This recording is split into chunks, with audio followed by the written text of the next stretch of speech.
안녕하세요. 뉴스반장입니다. 12일 더불어민주당 의원총회 직후 정청래 의원의 입장문이 발표됐습니다. 역시 예상했던 대로였는데요. 내용은 충격적이었습니다. 의원총회에서 정청래 행안위원장은 배제하는 것으로 결론이 났다며 박강원 원내대표의 의총 결과 발표 직후 의총장에서 그리고 언론에 이렇게 말했다고 전했는데요. 결국 또 반명 원내대표의 친명 제거와 나눠먹기 횡포에 진짜 일을 해야 할 사람이 배제되는 어처구니 없는 일이 벌어진 겁니다. 기가 막힌 일인 거죠. 지난 의총에서 많은 의원님들이 제기했던 상임위원장 선출 기준과 관련해서 송기현 수석부대표가 자세히 설명을 드리겠습니다. 의원총회에서 여러 의원님들이 하신 말씀, 또 그 뒤에 다양한 경로를 통해서 수렴한 의견, 이런 것들을 바탕으로 오늘 송 수석께서 기준을 말씀드리고 동의를 해주시면 그 기준에 맞춰서 의원님들을 선정해서 상임위원장을 선정해서 다음 의총에서 보고를 드리도록 하겠습니다. 다소 느리지만 의원님들의 뜻을 충실히 반영하는 방법으로 하고자 했다 하는 점을 말씀을 드리겠습니다. 덧붙여서 서로 다른 견해가 있을 수 있고 또 당사자들에게 매우 아쉬운 일이 될 수도 있을 텐데 당의 단합과 국민의 신뢰 회복을 염두에 두고 우리가 이 일을 매우 지혜롭고 현명하게 처리해 나갔으면 하는 그런 원내대표로서의 바람을 말씀을 드리겠습니다. 의총의 결론은 당 지도부, 원내대표, 정책위원장은 상임위원장을 겸직하지 않는다. 이런 새로운 규칙이 마련되었습니다. 그렇게 결론이 났습니다. 제가 정말 죄송한 것은 6만 명 가까이 정청래 행안위원장을 간곡히 원했던 성원해 주신 여러분들께는 정말 죄송하고 미안한 생각이 듭니다. 고마운 생각보다는 미안한 마음이 더 큽니다.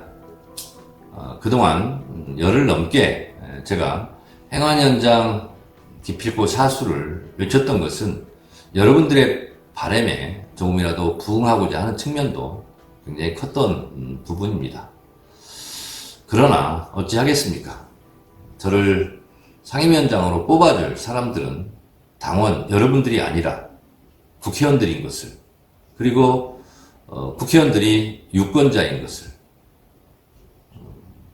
옳고 그름의 문제를 떠나서 저는 국회의원들의 유권자들의 선택을 받지 못했습니다. 이에 정청래 의원은 입장문을 내고 또 선당 후사하겠다고 밝혔는데요. 정 의원은 제가 다시 상임위원장을 요구하거나 맞는 일은 없을 겁니다.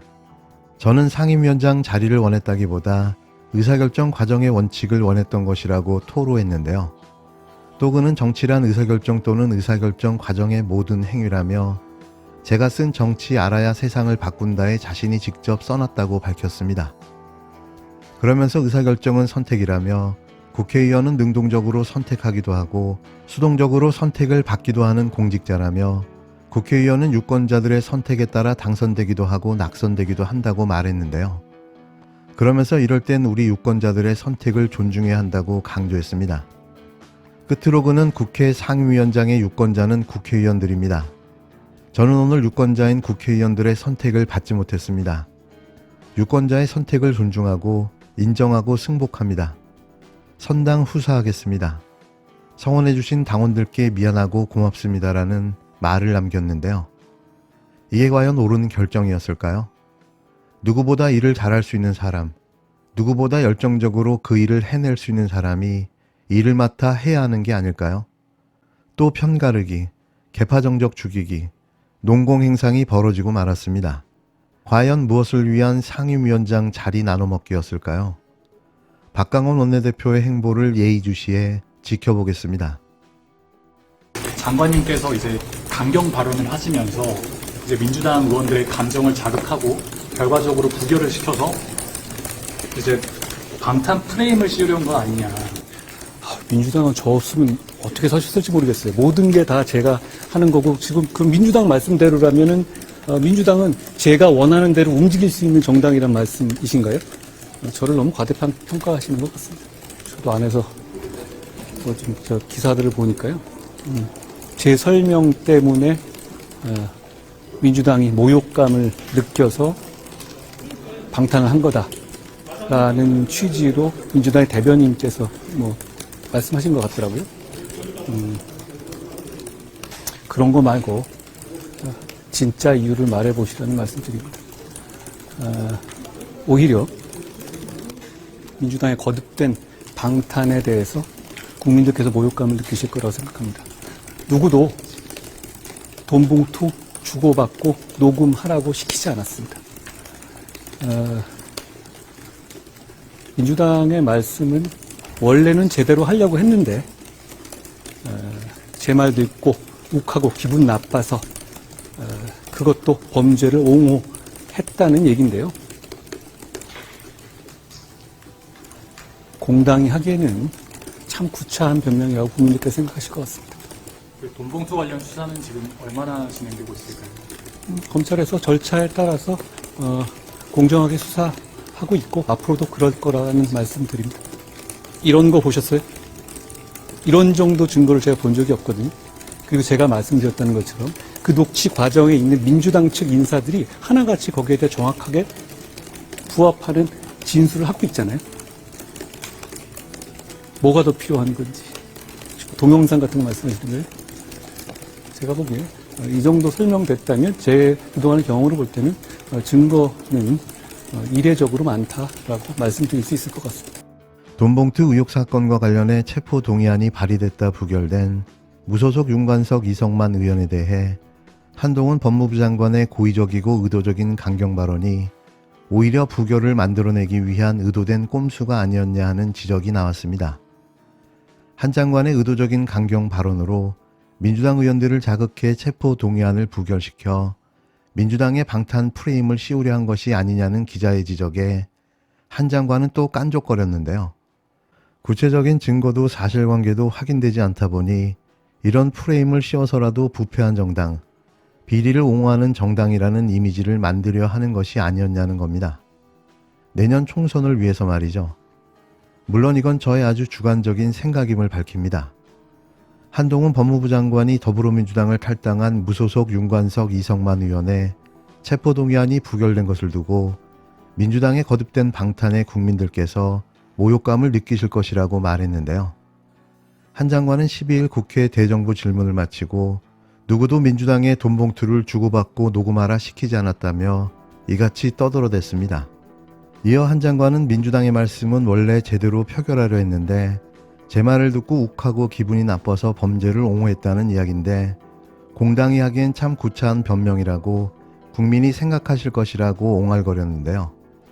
한 장관이 체포동의 요청 이유를 설명하는 과정에서 민주당 의원들의 반감을 산 탓에 무더기로 반대표가 나왔다는 지적을 반박한 겁니다. 의도적으로 방탄 프레임을 씌우려는 게 아니냐는 지적에 한 장관은 민주당은 저 없으면 어떻게 사셨을지 모르겠다고 발끈했는데요. 마치 도둑이 재발이 저린 듯한 모습을 보여준 거죠. 그는 민주당 말씀대로라면 민주당은 제가 원하는 대로 움직일 수 있는 정당이라는 말씀이냐라며 저를 너무 과대평가하신 듯하다고 허둥거리기까지 했는데요. 민주당의 전당대회 돈봉투 의혹 수사에 증거가 부족하다는 일각의 주장에 대해서도 애둘러 설명하느라 정신이 없었습니다. 한 장관은 이런 정도의 증거를 본 적이 없다며 녹취 과정에 있는 민주당 측 인사들이 하나같이 거기에 대해 정확하게 부합하는 진술을 하고 있다고 지적했는데요. 그는 뭐가 더 필요하냐? 혹시 동영상 같은 걸 말씀하시는 거냐고 비아냥거리고는 이 정도 설명됐다면 제 경험으로 볼 때 증거는 이례적으로 많다고 말씀드릴 수 있다고 덧붙였습니다. 그렇다면 왜 구속 수사를 하지 않는 걸까요? 그렇게 증거가 차고 넘치는데 왜 송영길 전 대표에 대한 소환 조사는 아예 시작조차 하지 못하고 있는 걸까요? 이건 두 가지 중 하나인데요. 증거가 없거나 시간을 조율 중인 거죠. 총선을 앞두고 제대로 터뜨려서 선거에 영향을 미쳐 재미를 보겠다는 기획수사, 공작 수사인 건데요. 저는 전자와 후자가 섞여 있다고 보여집니다. 한편 윤 의원에 대한 체포동의안은 이날 본회의에서 재석 293명 중 찬성 139명, 반대 145명, 기권 9명으로 부결됐는데요. 또 이연의 체포 동의안도 재석 293명 중 찬성 132명, 반대 155명, 기권 6명으로 역시 부결됐습니다. 민주당 원내대변인은 정치적으로 계산된 한 장관의 발언이 많은 의원들에게 부정적 영향을 미친 게 아닌가 싶다며 우리 당을 범죄 집단으로 매도해 모욕적이라는 의원들도 계셨는데 현장 분위기가 상당히 부정적으로 바뀌지 않았나 한다고 말했습니다. 이날 한 장관의 발언은 분명 의도가 있었습니다. 윤석열의 시계는 오로지 내년 총선에 맞춰 돌아가고 있습니다.